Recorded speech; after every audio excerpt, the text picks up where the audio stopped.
What's up, everybody? Thank you for tuning in to another episode of the CPA Zone, the podcast where we discuss tax strategies and accounting tips for entrepreneurs and real estate investors. My name is Ryan Pulis, and our company, the Pulis Group, offers tax planning and advisory services for entrepreneurs like you. Whether it's bookkeeping, tax planning, or CFO services that you're looking for, we've got you covered.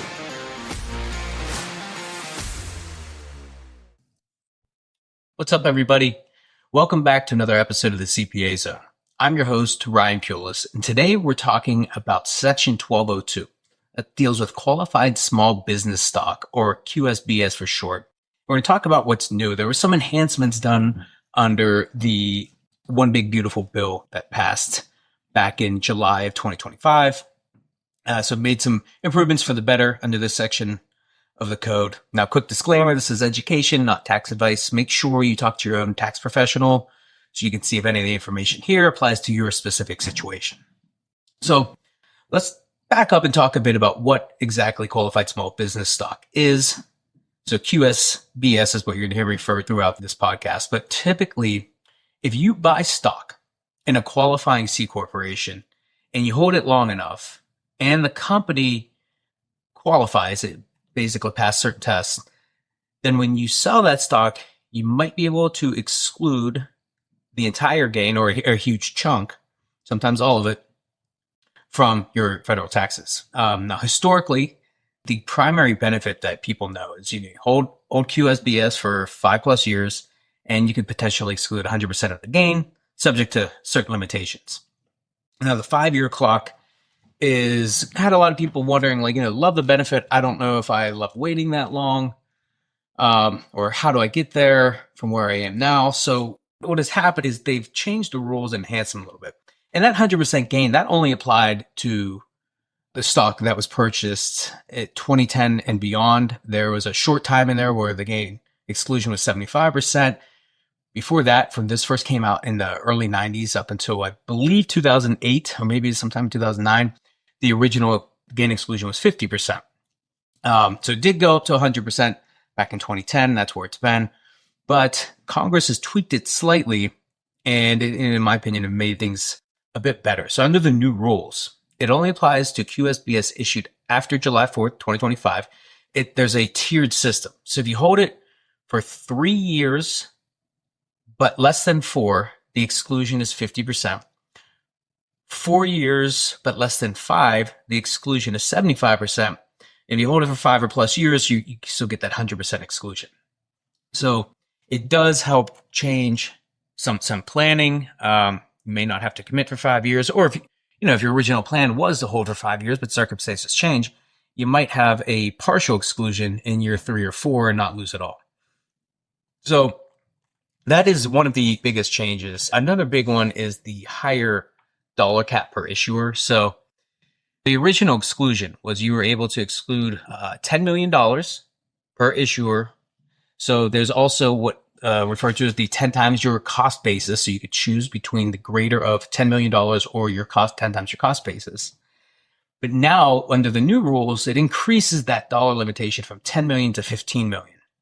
And starting in 2027, that is going to be inflation adjusted for the future. So that can really, that's a pretty significant improvement. It's increased 50%, and we're going to have inflationary increases. That $10 million limit was what was originally in place going back to the early 90s.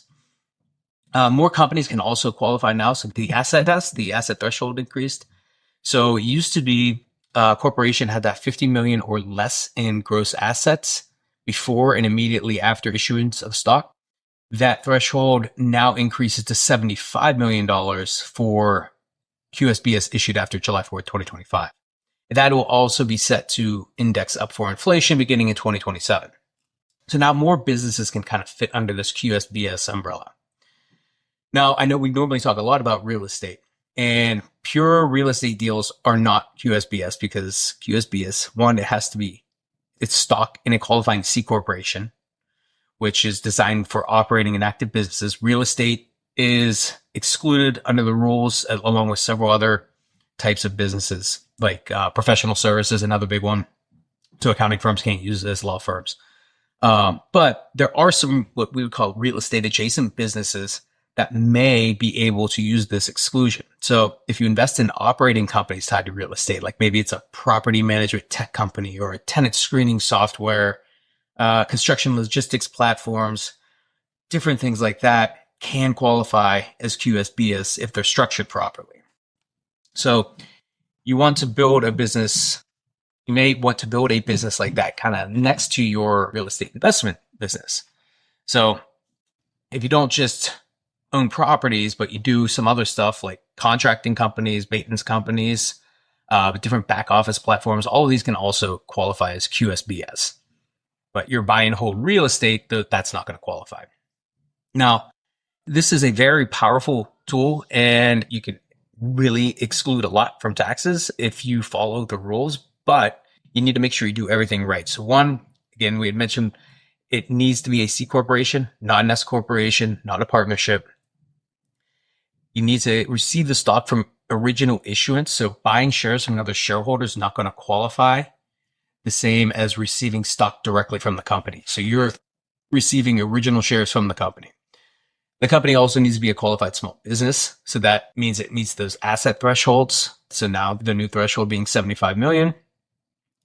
And then you have to meet the holding period. So now we have a 3-tiered holding period. So 3 years, 50% exclusion, 4 years, 75% exclusion, 5 years or more, and you get the 100% exclusion.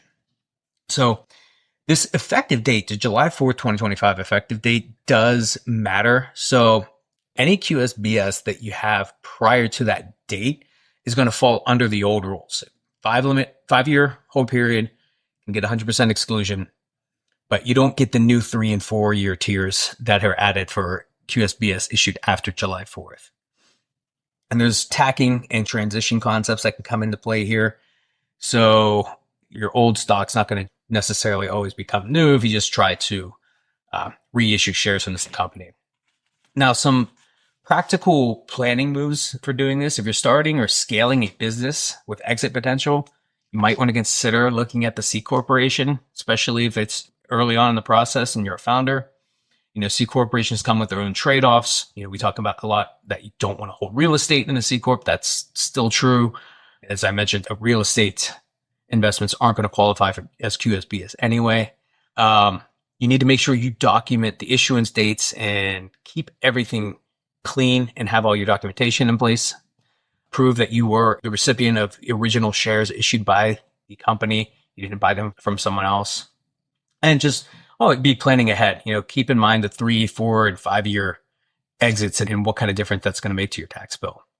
So just to summarize that, the One Big Beautiful Bill expanded QSBS by adding the 50 and 75% exclusions at years 3 and 4. It raised the exclusion amount to 15 million up from 10. Raised the gross asset tests for the corporation from 50 million to 75 million. And now we're going to have inflation adjustments for the assets and exclusion tests starting in 2027. That about does it for today. If you found value in this episode, do me a favor, leave a review and hit that like and subscribe button.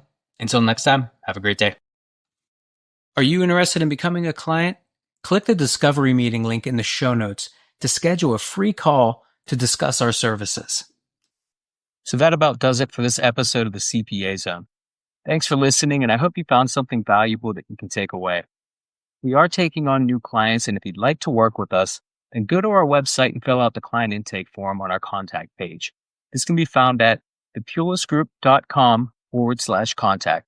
That's ThePulicegroup.com/contact.